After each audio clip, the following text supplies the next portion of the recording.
లేదండి ఆయనకి ఫస్ట్ మీరు ఫస్ట్ క్వశ్చన్ ఏంటంటే ఒక 1.5 year ప్రాసెస్ అండి ఇది. సో పుష్పకి ముందే నేను వినోద్ని కలవడం పుష్ప 2 రిలీజ్కి ముందు. సో ఆ టైంలో ఇంక రిలీజ్ హడావిడి అందులో ఉండడం వల్ల అయిపోయిన తర్వాత కూర్చుందాం అక్కడి నుంచి 1.5 year జర్నీ 1.5 year పట్టింది మాకు ఇక్కడ మీ ముందు తీసుకురావడానికి. ఓకే, అంటే విరాజ్ గారు పర్ఫార్మెన్స్ క్లారిఫై చేస్తా. ఇది 90s అప్పుడే శరత్ని కలిసాను నేను. అంటే 90s చూసి నాకు ఫోన్ చేసి కలిసాము. Sharath wanted to something like 90s లాగా ఆ స్పేస్ చేద్దాం అనుకున్నారంట. ఆ తర్వాత మళ్ళీ ఈటీవీ కథాసుధ అనే ఫార్మాట్ స్టార్ట్ చేస్తాం నేను అడిగే శరత్ని. రియలింగ్ మావయ్య కథలు ఉన్నాయి కదా, let it put forward to 52 stories అన్నట్టు అడిగాను. ఆ తర్వాత మళ్ళీ వెబ్ సిరీస్ ఇలా స్టార్ట్ అయిందండి. అండ్ మీరు ఇన్స్టాలో కూడా చాలా వరకు 90s కిడ్స్కి సంబంధించి అవును అవును అక్కడి నుంచే స్టార్ట్ అయిందండి ఈ కథ, స్టార్ట్ అయింది.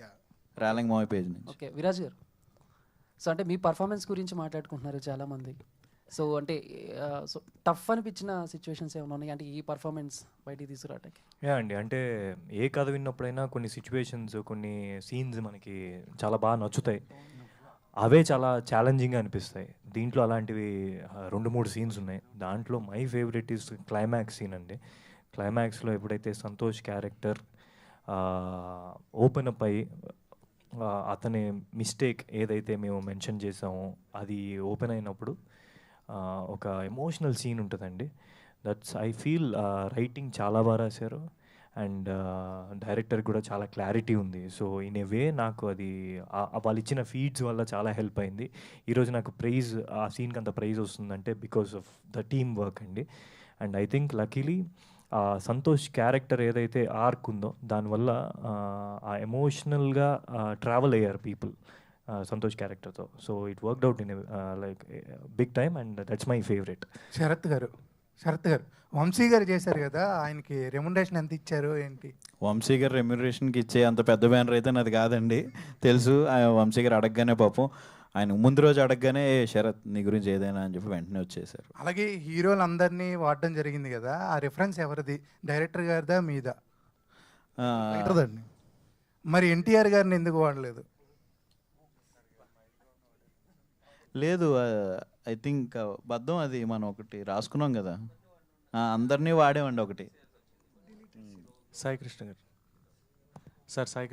సార్ ఈటీవీ విన్ అంటే ప్రామిసింగ్ కంప్లీట్గా కూడా. సో అంటే ఇది మేము చూసినప్పుడు శ్రీరాములు థియేటర్లో ఫెల్ట్ లైక్ అది సినిమా కిందే రిలీజ్ చేయవచ్చు కదా, ఎందుకు ఎపిసోడ్స్ పెట్టి ఇలాగా వెబ్ సిరీస్ అనే థాట్ వచ్చింది మీకు మధ్యలో వచ్చి.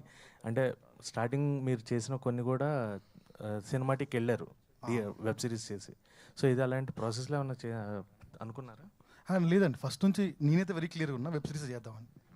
సో వెబ్ సిరీస్ చేస్తేనే ఆ స్పాన్ అర్థమవుద్ది, ఎక్కువసేపు కథ చెప్పొచ్చు, ఎక్కువ కాంటెంట్ ఆఫ్ కథ. ఎందుకంటే ఈ కాంటెంట్ చూస్తే మీరు 3 గంటల 30 నిమిషాలు ఉందండి.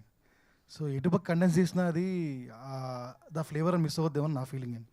సో ఈ కథ ఒక ముఖ్య ఉద్దేశం ఏంటంటే మీ జ్ఞాపకాలు మీకు గుర్తు చేయాలి, సేమ్ వే మీ నాస్టాల్జియా మీకు అంటే గుర్తుండిపోవాలి అలా తీద్దామంటే లాట్ ఆఫ్ థింగ్స్ చెప్తే తప్ప గుర్తురాదు, ఆ స్పేస్ మిమ్మల్ని తీసుకురాలేమనిపించిందండి.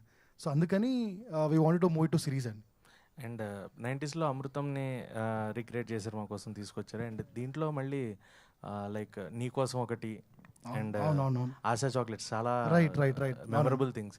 సో వీటి కోసం వాట్ వాస్ ద స్ట్రగుల్? అంటే 90s మెమరీస్ని రిక్రియేట్ చేయడానికి బ్యాక్ అండ్ వర్క్ పెద్ద స్ట్రగుల్ ఏం పట్టలేదండి, ఎందుకంటే రైటర్ డైరెక్టర్ అండ్ శరత్ దగ్గర రియలింగ్ మావయ్య page is so much of enough for that reference అండి. సో మా పెద్ద స్ట్రగుల్ ఏం పట్టలేదు. సాయికృష్ణ గారు, సో హాయ్ అండి. సో ఈటీవీ విన్ నుంచి లైక్ 90s నాస్టాలజీకి సంబంధించి ఎయిర్ అవ్వచ్చు, ఇలా ఇవన్నీ చాలా లిటిల్ హార్ట్స్ తర్వాత గుర్తుకొస్తున్నాయి, ఇలా చాలా వస్తున్నాయి. సో ఏంటంటే ఇవన్నీ అసలు నాస్టాలజీ అంటే ఈటీవీ విన్ నుంచి మ్యాక్సిమం ఇవే వస్తున్నాయి. సో ఇవన్నీ ఎట్లా ప్లాన్ చేస్తున్నారు ఏంటి అసలు? ETV is part of our life కదండి, Eenadu ETV is part of our life from so many days. So గడిచిన కాలం చాలా బాగుంటుంది, దాన్ని మీకు గుర్తు చేద్దాం అనుకుంటున్నాం. సక్సెస్ఫుల్గా రన్ అవుతున్నాయి, సో వై నాట్ అనిపిస్తుంది. అందుకే మీరు అంటారనే ఒక జానర్ క్రియేట్ చేస్తాం, విన్ ఆస్ట్రేలియా సిరీస్ అని. సో కామెడీ ఎట్లా ఒక జానరో, హారర్ అట్లా జానరో, we wanted to portray win Australia ఒక జానర్ అని. సో 90s కిడ్స్ తీసాము, 2000 కిడ్స్ తీస్తాం, 2010 కిడ్స్ కూడా తీస్తాం. Gen alpha, what XYZ will do. Viraj గారు సార్, అంటే ఇందాక శరత్ గారు అన్నట్టు మీకు అంటే మీరేం పట్టించుకోకండి, అంటే కథ విన్ అవ్వాలి, క్యారెక్టరైజేషన్స్ మీకు కొన్ని డైలాగ్స్ తగ్గినా ఎక్కువ ఉన్నా సరే అన్నారు. కాకపోతే one of the best scene అయితే నాకు విజయరాఘవ్ మిమ్మల్ని కొడతాడు కదా, అవునండి. ఆ సీన్ టోటల్గా చాలా బాగుంది సార్. అందులో ఫ్రస్ట్రేషన్ ఉంది, ఫ్రెండ్షిప్ ఉంది, క్షమించే గుణం ఉంది.